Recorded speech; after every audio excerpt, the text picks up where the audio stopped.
With the advent of smartphones, selfies and reality stars, you could be forgiving for thinking the art of photography is dead.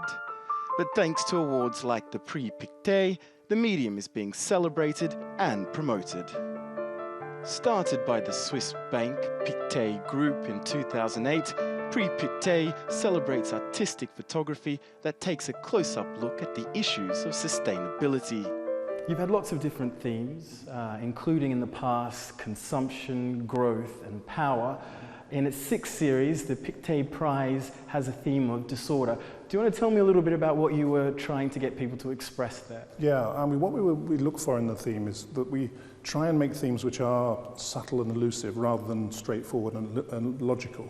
So, in other words, with disorder, we noticed that there was so many different aspects of disorder in the world today, not only environmental disorder, but political and social disorder.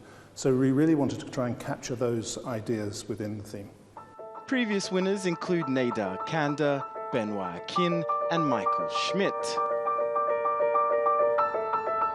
This time around, Valerie Bellin won the $100,000 prize money for her Still Life 2014 series, handed over by former UN Secretary-General Kofi Annan, honorary president of the prestigious award. You've got your entries, you're looking for the eventual shortlist and of course the overall winner.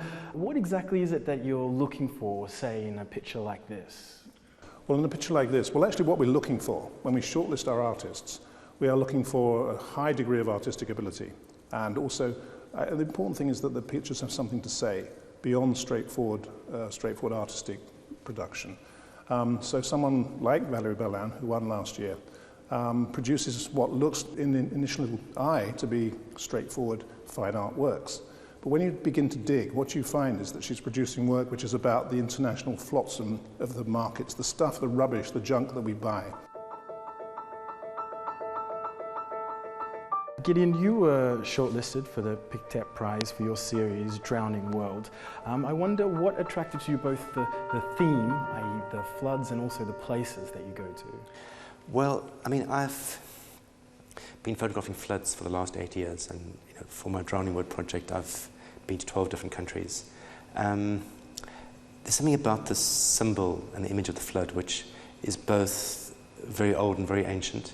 It's one of the kind of earliest kind of pieces of mythology. At the same time, it's very current, and it's something which is becoming, as we all know, increasingly extreme, increasingly part of what we're all worried about. So I guess for me it's a way of talking about climate change, something about climate change, and hitting on I suppose, quite a powerful motif. The image of the person in the flood is something quite strong and quite shocking. Photographers can work for years to create a singular focus, narrative or theme. The focus of their lens becomes an obsession, or at least like a long-term love affair. The Drowning World, series in total, how long have you spent on that? Well, it's been 8 years of work so far, kind of hoping for my own sanity that it won't continue forever. And I think in the next year or so I hope to draw to a kind of conclusion of some sort. I'm hoping to develop a kind of final exhibition and book. But it's been a really long-term labour of love, and a kind of, I guess, an obsession as well. Entry for the prize is by nomination. Yeah. So I wonder, for emerging artists who maybe don't have those connections or the reputation or someone on the board to nominate them, how do they get a chance? What they do is they send their work to nominators. I mean, the nominators have a tough job because they're asked to respond to the theme by nominating between 3 and 5 artists who they think are doing really interesting work around the theme. And quite often they get stuck around 3.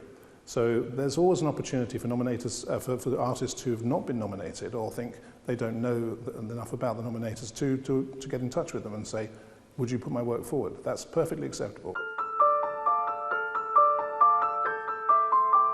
My question is, looking at a lot of these pictures, especially here with Matthew Bratton, his piece Bees of Bees, I mean, this looks like a collage to me.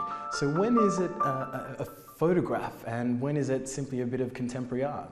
Well, we like the idea that the artists selected for the shortlist disrupt the idea of what photography is.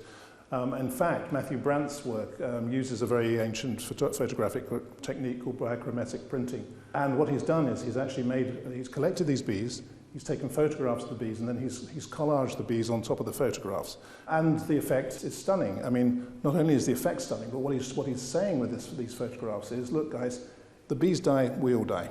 So it's a powerful piece of work. And so when do you say something is or isn't a photograph?